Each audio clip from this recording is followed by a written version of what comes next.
Thank you sir. Naveen Shankar ಅವರೇ ಒಂದೆರಡು ಮಾತು.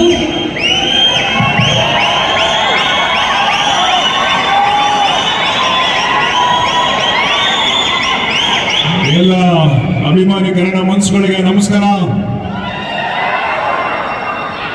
ನನ್ನ ಮಾಧ್ಯಮ ಮಿತ್ರರಿಗೆ, ಹಿರಿಯರಿಗೆ ಮತ್ತು ದತ್ತಣ್ಣವರಿಗೆ, ನನ್ನ ಪ್ರೀತಿಯ ಸ್ನೇಹಿತರಿಗೆ, ಜನರಿಗೆ ನಮಸ್ಕಾರ.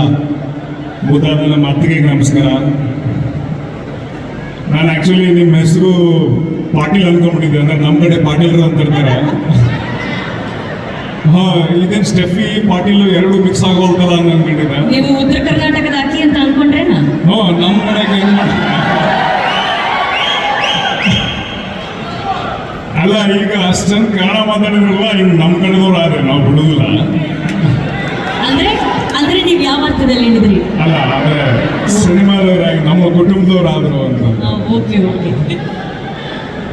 ಯೂಶಲಿ ಇಲ್ಲಿ ಮಗ್ಲ ಬಂದಿರ್ತಾರೆ, 3 ವರ್ಷ ಆಗಿರುತ್ತೆ, 4 ವರ್ಷ ಆಗಿರುತ್ತೆ, ನಂಗೆ ಕನ್ನಡ ಗೊತ್ತಿಲ್ಲ ಅಂತ ಬೇಡದು ಹಂಗೆ ಮಾತಾಡ್ತಿರ್ತಾರೆ.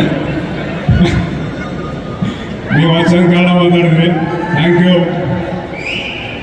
ಬಹಳ ಜನ ಕನ್ಸು ಕಟ್ಕೊಂಡು ಬೆಂಗಳೂರಿಗೆ ಬರ್ತಾರ, ದುಡಿಯಕ್ಕೆ ಬರ್ತಾರ. ಆದ್ರೆ ಕೆಲವು ಜನಕ್ಕೆ ಅವಕಾಶ ಸಿಗ್ತೈತಿ, ಕೆಲವು ಜನಕ್ಕೆ ಗುರ್ಸ್ಕೊಳ್ಳೋಕೆ ಅಂತ ಸಿಗ್ತೈತಿ, ಕೆಲವು ಜನಕ್ಕೆ ಒಂದು ಸ್ಟಾರ್ಡಮ್ ಅಂತ ಸಿಗ್ತೈತಿ.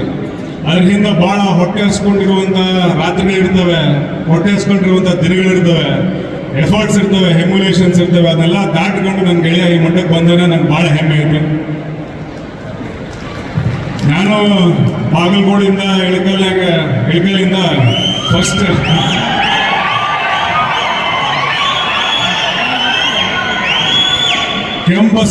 ಕೆಂಪಸ್ ಹತ್ಕೊಂಡು ಬಂದವ್ರು ನಾವನು. ನನ್ನ ಮೊದಲನೇ ದಿವಸದಿಂದ, ನನ್ನ ಮೊದಲನೇ ಹೆಜ್ಜೆಯಿಂದ ಗೆಳೆಯ ನನ್ನ ಜೊತೆಗೆ ಅದನ.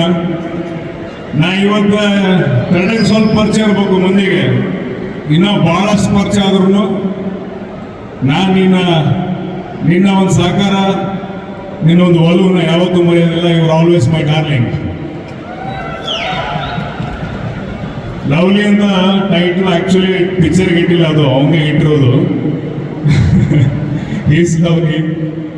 ಮನುಷ್ಯನ ಹೆಂಗದ, ನಾವು ಪೂರ್ತಿ ಪ್ರೀತಿ ತುಂಬಿದ ಮನುಷ್ಯ. ಭಾಳಷ್ಟು ಒಳ್ಳೇದಾಗಲಿ. 2018ರಾಗ 2 ಪಾತ್ರಗಳು ಭಾಳ ಫೇಮಸ್. ಅದು ಭಾಳ ಕೋಟ್ಯಾನುಗಟ್ಟಲೆ ಜನರ ಹೃದಯನಾಗಿದ್ದು, ಡಾಲಿ ಮತ್ತು ಚಿಟ್ಟೆ ಅಂತ. ಈಗ ಮತ್ತೆ ಇಬ್ಬರು ಬರತ್ರ 14ನೇ ತಾರೀಕಿಗೆ ಲವ್ಲಿ ಮತ್ತೆ ನನ್ನ ಇನ್ನೊಬ್ಬ ಗೆಳೆಯ ಧನು ಪಿಕ್ಚರ್ ರಿಲೀಸ್ ಆಗುತ್ತೆ. ಅವತ್ತ ಇಬ್ಬರು ಪಿಕ್ಚರ್ಗೆ ಒಳ್ಳೇದಾಗ್ಲಿ. ಈ ಸರಿ ಬಾಕ್ಸ್ ಆಫೀಸ್ನ ಲೂಟೆ ಮಾಡಲಿ, ಕೋಟಿ ಗಳಿಸಲಿ ಲವ್ಲಿ ಚಿತ್ರತಂಡಕ್ಕೆ ಶುಭಾಶಯ. ನಮ್ಮ ಚೇತನ್ ಅವರಿಗೆ, ನಿರ್ಮಾಪಕರಿಗೆ, ಪಾಟೀಲ್ರಿಗೆ, ಸಿನಿಮಾದಲ್ಲಿ ದುಡಿದಂತ ಪ್ರತಿಯೊಬ್ಬರಿಗೂ ಶುಭಾಶಯಗಳು. ಅಲ್ಲಿಗೆ ಹೊಣೆ ಮಾತನಾಡಕ ಆಕ್ಚುಲಿ ಕೂಗಿದ್ರಲ್ಲ, ನಮ್ಮ ಕಡೆ ಕೂಗೋದು ಹಂಗಿರಂಗಿಲ್ಲ. ಯಾಕೆ ಹೊಡೆಮ? 1 2 3